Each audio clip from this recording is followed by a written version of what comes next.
受冷空气影响，今明2天，华南南部等地部分地区将有8级以上雷暴大风或冰雹天气。中央气象台今天10点发布强对流天气蓝色预警。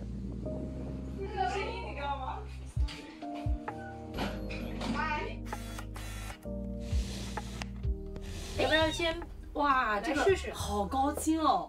他叫王铁丁，他和他的合伙人在南京东南大学4牌楼校区开了一家咖啡馆，名字叫 Join Me Coffee， 中文名叫见面咖啡。大家同样可以坐南京地铁3号线直达浮桥或者鸡鸣寺站，随后步行穿过几个路口就可以到达丁姐的咖啡馆啦。哎，你要不要就是算了，丁姐我看她不爱吃这个。就给她带过去是吗？给她，我就怕她不爱吃。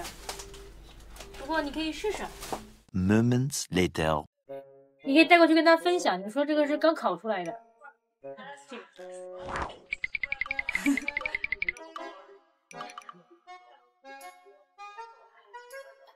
这么快就闪了，这也太干脆利落了吧！我算是知道了，其实月白他也不知道他在这边干什么，所以我只跟他说让他帮我做个事儿，他就立马就溜了。其实他也很迷茫，对吧？我算是懂了，他可能想帮忙，但是又不知道自己可以做什么，所以才会跟他一说他就溜了，头都不回就溜了。刘皂皂让我们帮丁姐带点东西，于是我们横穿珠江路，右转来到了将军巷。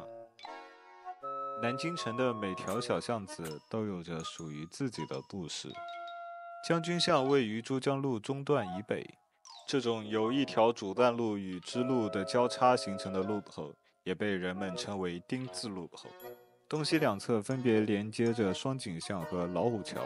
传说在太平天国时期，巷内有一座石将军庙，巷子以寺庙的名字命名，随后演化为今天的将军巷。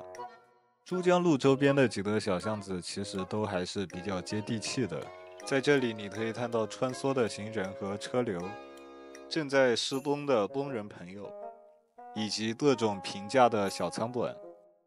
走在这条小巷子里，我当时就回想起了我童年的一些记忆，那种感觉非常奇妙，就好像是一个小孩子在给分隔两地的大人们送东西的感觉。好，这里我们注意前面这家熟食店，看起来似乎平平无奇，但是非常好吃而且便宜。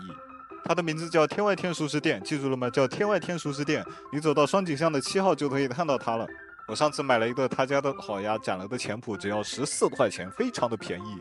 当时结账的时候，我甚至愣了一下，可以说是非常令人震惊的价格了。最重要的是，没有一点腥味，一点腥味都没有。我在南京的这几天发现，南京的烤鸭基本上都是没有什么腥味的，不管你挑哪一家店，都是非常非常的好吃，只不过是好吃和更好吃的区别。我觉得这点就是南京的烤鸭店和外地的烤鸭店之间最本质的差异。说着说着，我们就已经穿过了将军巷，来到了东南大学的门口。我们在这边拍张照吧。人们常说，风雨过后的晴天总显得格外美丽，今天也是如此。东西带到后，丁姐给我递上了一杯冰水。Join Me Coffee 的座位旁有一排窗户，平时可以观察外面的景色。假如碰到天气晴朗，店里座无虚席的时候，他们偶尔也会打开窗户，打通店铺内外的环境。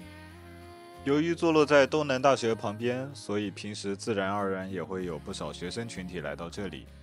店铺整体氛围较为活泼，即使你只是旁听他们聊天，心情也会更加的舒畅。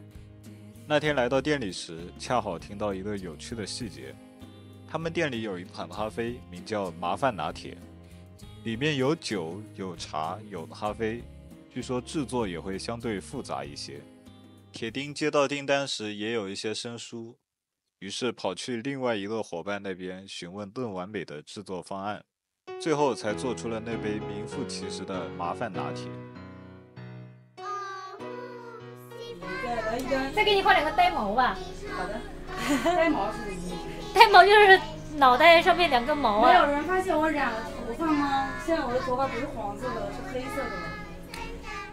就我觉得这照片很有感染力的。对呀、感觉像是那种山区的小朋友终于走出大山。